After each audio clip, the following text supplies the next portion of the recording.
ರಿಲೇಶನ್ಶಿಪ್ನಲ್ಲಿ ಇದೊಂದನ್ನು ಮಾಡಬೇಡಿ. 100% ನಿಮ್ಮ ತೊಂದರೆಗಳು ದೂರವಾಗಿ ನೆಮ್ಮದಿಯ ಸಂಸಾರ ನಿಮ್ಮದಾಗುತ್ತದೆ.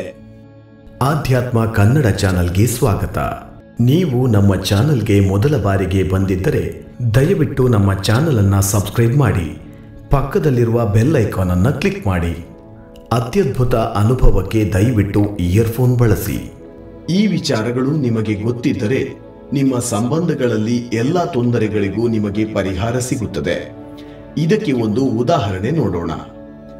ಒಂದು ಊರಿನಲ್ಲಿ ಒಂದು ಯುವ ಜೋಡಿ ಇದ್ದರು. ಒಬ್ಬರನ್ನೊಬ್ಬರು ತುಂಬಾ ಪ್ರೀತಿಸುತ್ತಿದ್ದರು. ಆದರೆ ಕೆಲ ಸಮಯ ಕಳೆದ ನಂತರ ಇಬ್ಬರು ಹೆಚ್ಚಾಗಿ ಜಗಳವನ್ನೇ ಆಡುತ್ತಿದ್ದರು. ಒಂದು ದಿನ ಇಬ್ಬರು ಒಂದು ಬೆಟ್ಟಕ್ಕೆ ಟ್ರಿಪ್ ಹೋದರು. ಅಲ್ಲಿ ಇಬ್ಬರಿಗೂ ಆಕ್ಸಿಡೆಂಟ್ ಆಯಿತು. ಹುಡುಗಿ ಬೆಟ್ಟದ ತುದಿಯಲ್ಲಿ ಸಿಲುಕಿಕೊಂಡಿದ್ದಳು. ಹುಡುಗ ಅವಳನ್ನು ಕಾಪಾಡಬೇಕಿತ್ತು. ಆದರೆ ಅವನಿಗೂ ತೊಂದರೆಯಾಗಿತ್ತು.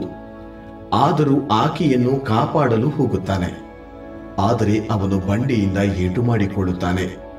ಹುಡುಗಿ ಸಿಕ್ಕಿಕೊಂಡಿರುವ ಜಾಗದಲ್ಲಿ ಕೆಳಗೆ ಒಂದು ಹಾವು ಇದೆ ಎನ್ನುವ ವಿಷಯ ಕೂಡ ಹುಡುಗನಿಗೆ ಗೊತ್ತಿರುವುದಿಲ್ಲ. ಈ ಕಡೆ ಹುಡುಗಿಗೂ ಕೂಡ ಅವನಿಗೆ ಬಂಡೆಯಿಂದ ಪೆಟ್ಟಾಗುತ್ತಿದೆ ಎನ್ನುವ ವಿಷಯ ಗೊತ್ತಿರುವುದಿಲ್ಲ. ನಾನು ಬಿದ್ದು ಬಿಡುತ್ತೇನೆ, ಕೆಳಗೆ ಹಾವು ಇರುವುದರಿಂದ ನಾನು ಬದುಕಿ ಬರಲು ಸಾಧ್ಯವಿಲ್ಲ ಎಂದು ಹುಡುಗಿ ಅಂದುಕೊಳ್ಳುತ್ತಾಳೆ. ಅವನು ಯಾಕೆ ಇನ್ನು ಸ್ವಲ್ಪ ಶಕ್ತಿ ಉಪಯೋಗಿಸಿ ನನ್ನನ್ನು ಮೇಲಕ್ಕೆ ಎಳೆಯಬಹುದಲ್ಲ ಎಂದುಕೊಳ್ಳುತ್ತಾಳೆ. ನನಗೆ ತುಂಬಾ ನೋವಾಗುತ್ತಿದೆ, ಆದರೂ ನಾನು ನಿನ್ನನ್ನು ಎಳೆಯಲು ಪ್ರಯತ್ನ ಪಡುತ್ತಿದ್ದೇನೆ. ನೀನು ಇನ್ನು ಸ್ವಲ್ಪ ಕಷ್ಟಪಟ್ಟು ಮೇಲಕ್ಕೆ ಬರುವ ಪ್ರಯತ್ನ ಯಾಕೆ ಮಾಡಬಾರದು ಎಂದುಕೊಳ್ಳುತ್ತಾನೆ. ಈ ಹಂತದಲ್ಲಿ ಇಬ್ಬರು ಕೂಡ ನೋವಿನಲ್ಲಿದ್ದಾರೆ. ಆಗ ಹುಡುಗಿ ಹುಡುಗನ ಕೈಯನ್ನು ಬಿಟ್ಟು ಸಾಯಬೇಕು ಎಂದು ನಿರ್ಧಾರ ಮಾಡುತ್ತಾಳೆ. ಅವಳು ಹುಡುಗನ ಕೈ ಬಿಟ್ಟು ಬೆಟ್ಟದಿಂದ ಬಿದ್ದು ಸತ್ತು ಹೋಗುತ್ತಾಳೆ. ಹುಡುಗ ಕೂಡ ಬಂಡೆಯ ಕೆಳಗೆ ಸಿಲುಕಿ ಸತ್ತು ಹೋಗುತ್ತಾನೆ.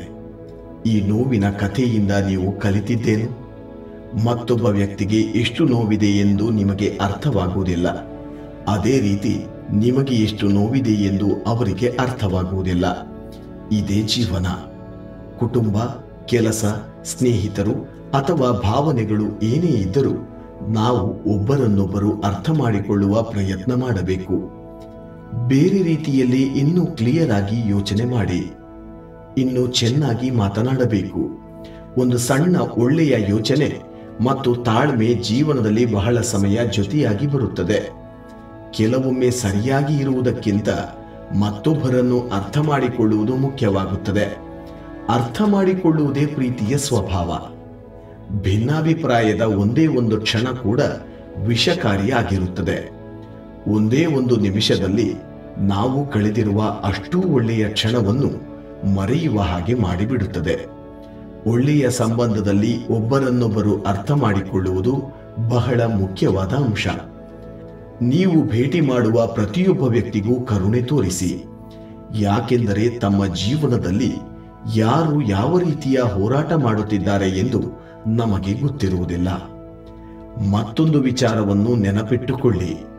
ನಿಮ್ಮ ಮನಸ್ಸಿನಲ್ಲಿ ನೋವುಗಳಿದ್ದರೆ ಮರೆಯದೆ ಅದನ್ನು ನಿಮ್ಮ ಸಂಗಾತಿಯ ಜೊತೆಗೆ ಹಂಚಿಕೊಳ್ಳಿ. ನೀವು ನಿಮ್ಮ ನೋವುಗಳನ್ನು ಹಂಚಿಕೊಳ್ಳದೆ ಅವರಿಗೆ ಅದರ ಬಗ್ಗೆ ಅರಿವು ಮೂಡುವುದಿಲ್ಲ. ನೀವು ಏನನ್ನೂ ಹಂಚಿಕೊಳ್ಳದೆ ಅವರೇ ಎಲ್ಲವನ್ನೂ ತಿಳಿದುಕೊಳ್ಳಬೇಕು ಎಂದು ಊಹಿಸಿಕೊಂಡರೆ ಅದು ನಿಮ್ಮ ತಪ್ಪಾಗುತ್ತದೆ. ಆವಾಗಲೇ ಮನಸ್ತಾಪಗಳು, ಜಗಳಗಳು ಶುರುವಾಗುತ್ತದೆ.